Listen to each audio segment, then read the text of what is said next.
Good morning, student. Today we are going to learn meaning and definition of bookkeeping. We seen last lecture introduction of bookkeeping, meaning of bookkeeping, definition of bookkeeping, as well as objective and features of bookkeeping. Now, today we are seeing meaning and definition of bookkeeping. Bookkeeping is a part of accounting. Bookkeeping is a part of accounting. It is the primary stage in accounting. Bookkeeping हा एक अकाउंटिंगचा भाग आहे आणि bookkeeping ही primary stage आहे, तर accounting ही नंतरची दुय्यम stage आहे. It is the process of recording transaction in the books of account. Accounting is a part of accountancy. Accountancy is the practice of recording, classifying, and reporting of business transaction for a business. अकाउंटन्सीमध्ये सर्व व्यावसायिक व्यवहार हे record केले जात असतात, त्यांचं accounting केले जात असते. अकाउंटिंग हा एक अकाउंटन्सीचा पार्ट आहे. मग आता नेमकं अकाउंटन्सी म्हणजे काय, तर बुककीपिंग प्लस अकाउंटिंग या दोघांना अकाउंटन्सी असे म्हणतात. अकाउंटन्सीमध्ये वेगवेगळ्या ट्रान्झॅक्शनची रेकॉर्डिंग, क्लासिफाईंग, रिपोर्टिंग ही केली जात असते.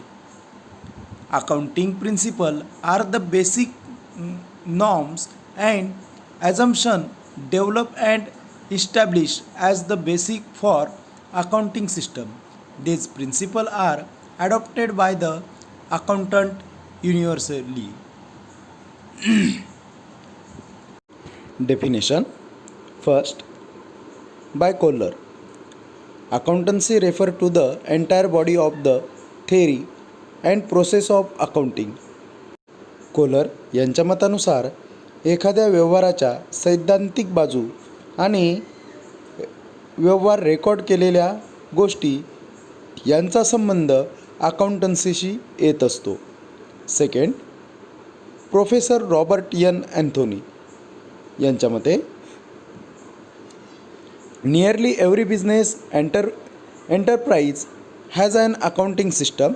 It is a means of collecting, summarising, analysing and reporting in monetary terms information about the business transactions.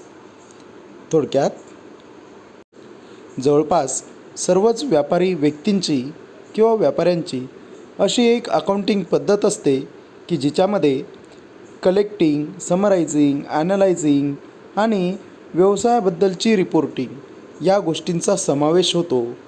यालाच अकाउंटन्सी असे म्हणतात, असे प्रोफेसर रॉबर्ट एन अँथोनी यांना स्पष्ट करायचे आहे. आता आपण अभ्यासू बेसिक ऑफ अकाउंटिंग सिस्टम, म्हणजेच अकाउंटिंगच्या मेथड्स. यामध्ये एकूण 3 मेथड्स आहेत किंवा 3 बेसिकवर या मेथड आधारित आहेत. पहिली cash basis, second accrual or mercantile basis, तिसरी mix or hybrid basis.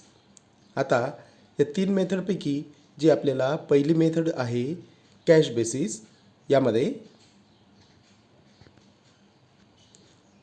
Under the cash basis of accounting accrual cash receipt and actual. पहिली cash basis. Under the cash basis of accounting actual cash receipt and actual cash payment are recorded.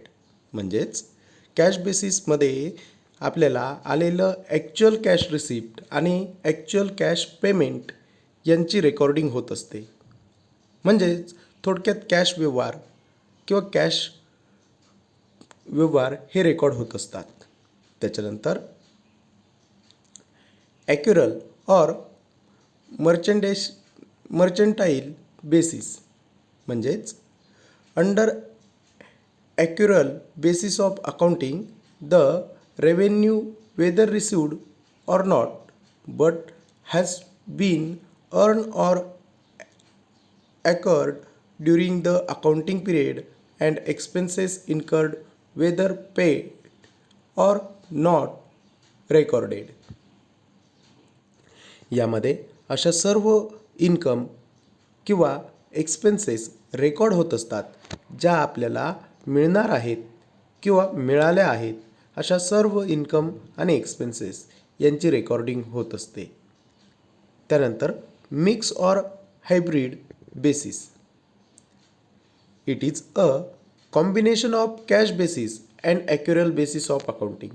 Under mix basis of accounting both cash basis and accrual basis are followed. याचा अर्थ यामध्ये cash basis transaction आणि non cash basis म्हणजे जे cash बेसिसवर आहेत परंतु cash सध्या मिळालेली नाही किंवा भविष्यात मिळणार आहे किंवा भविष्यात आपण देणार आहोत असे सर्व ट्रान्झॅक्शन या मिक्स ऑर हायब्रिड बेसिसमध्ये रेकॉर्ड केले जात असतात. आता पाहू बेसिक अकाउंटिंग टर्मिनॉलॉजी. यामध्ये पहिला भाग आपल्याला बघायचा आहे ट्रान्झॅक्शन. ट्रान्झॅक्शनचे मुख्य दोन प्रकार पडतात. एक मॉनिटरी ट्रान्झॅक्शन आणि दुसरं non monetary transaction. Monetary transaction म्हणजे असे व्यवहार की जे पैशांच्या आधारावर होतात. नॉन मॉनिटरी ट्रान्झॅक्शन म्हणजे असे व्यवहार की जे पैशांच्या आधारावर होत नाही. मॉनिटरी ट्रान्झॅक्शनचे दोन भाग पडतात. एक कॅश ट्रान्झॅक्शन आणि सेकंड क्रेडिट ट्रान्झॅक्शन. मग कॅश ट्रान्झॅक्शन म्हणजे रोख व्यवहार आणि क्रेडिट ट्रान्झॅक्शन म्हणजे उधारीचा व्यवहार. थोडक्यात उदाहरण म्हटलं तर परचेस गुड्स ऑन कॅश ₹5,000. रोख माल खरेदी केला 5,000चा कॅश ट्रान्झॅक्शन झालं. Purchase goods on credit from Ashok ₹5,000. माल खरेदी केला कोणाकडून तर अशोककडून खरेदी केला 5,000 रुपयाला तर हे क्रेडिट ट्रान्झॅक्शन झालं. नॉन मॉनिटरी ट्रान्झॅक्शनमध्ये असे व्यवहार येतात जे पैशांच्या आधारावर होत नाही म्हणजेच वस्तू विनिमय पद्धतीने होत असतात. म्हणजेच आपण त्याला बार्टर ट्रान्झॅक्शन वस्तू विनिमय व्यवहार असे म्हणतो. उदाहरण म्हटलं तर एका वस्तूच्या बदल्यात दुसरी वस्तू दिली किंवा घेतली जाते तेव्हा वस्तू विनिमय होत असतो. म्हणजेच एखाद्याला गव्हाच्या बदल्यात तांदूळ पाहिजे असतील तर तो 1 पोते गहू देऊन 1 पोते तांदूळ घेऊ शकतो. परंतु दोन्ही व्यक्तींची सहमती या व्यवहाराला आवश्यक असते. अशा व्यवहाराला बार्टर ट्रान्झॅक्शन असे आपण म्हणत असतो.